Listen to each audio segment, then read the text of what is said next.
Hey there, we're into our first week of the new year. I wanted to just have a little conversation with you about health and life because many of you have known me for several years now, coming on, really working with people and sharing everything that I know and that I can decipher down from the myriad of information out there that I can decipher down for you around health. And as a functional health practitioner, the importance of your gut, the gut and the immune system, chronic pain in your body, chronic illness that you can't overcome, autoimmune conditions, all of that. That's been my jam for quite a while. And health and wellness in particular for over 35 years. And you may have noticed that I've been really switching what I've been sharing with you to be much more around your thought patterns, your emotions, and all of that. And I just want to share with you why, because what I've learned is that you can't, for most people anyway, you cannot address health without addressing the context of life, because your health is one part of your life and it's a representation of how life is going or maybe how it's gone in the past. And there are remnants of that that are showing up in your physical body. And I say for most people, I really mean for everyone, but I guess I've learned not to just make blanket statements, right? But I really do think it's for everyone. If you're someone who's had a health issue and you've done the things like you've fixed your gut, you've changed your diet, you've removed toxins, because let's face it, we live in a really toxic world, and that has been a huge root cause for people, the load on the liver to actually keep your body clean, given all the chemicals and the processing and the EMFs that we're exposed to. So if you've addressed those and your health has really responded and you're doing great, that's awesome.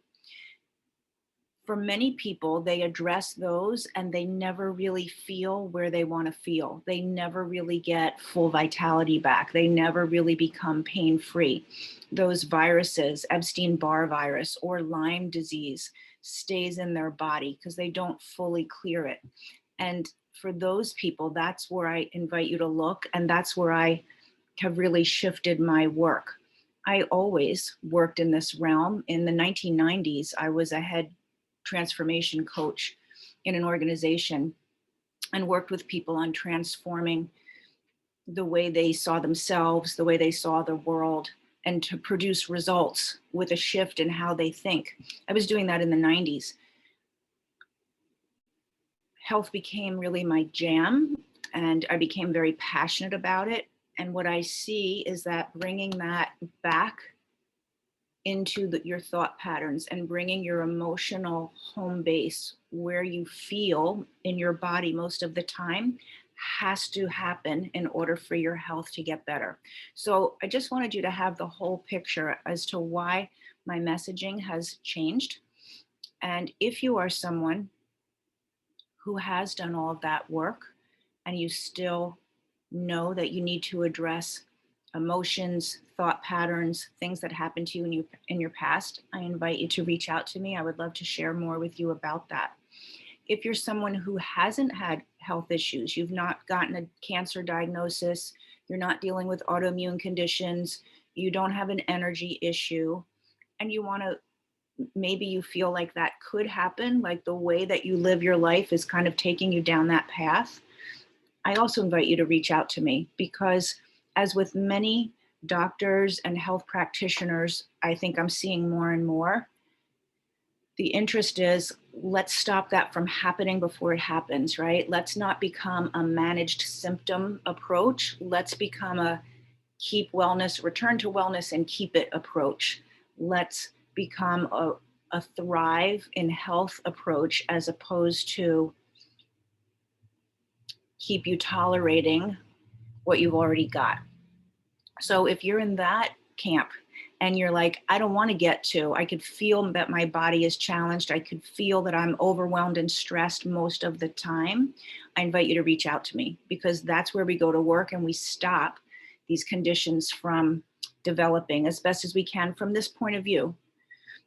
And you may still need to do some work in how you eat and your sleep habits and all of that. Okay. So I just wanted to really clarify the whole picture, why you might see my messaging has changed. And I'm still super passionate about what I eat, and I still help my clients. I always say to them, it's not really what I do anymore, but I certainly love it and know it, and I'm happy to help you. And I do feel that way. But this is the bigger picture. And it doesn't have to be that you only have a health issue in order to want the context of your life, and to have the past be released. Whatever happened in your past, like to release it so it's not running your life now, right? Um, because when our past is actually creating our future, we're stuck. And it's like, well, of course my past creates my future, right? My past is all of the things I've learned and everything that I bring to the table now, and I use that. And that's one perspective. But your past also has created the way that your beliefs about yourself, the way you see what's possible for yourself and your life. And I'm here to tell you that when you can clear that and let it go, a very different future opens up. So that's that for today.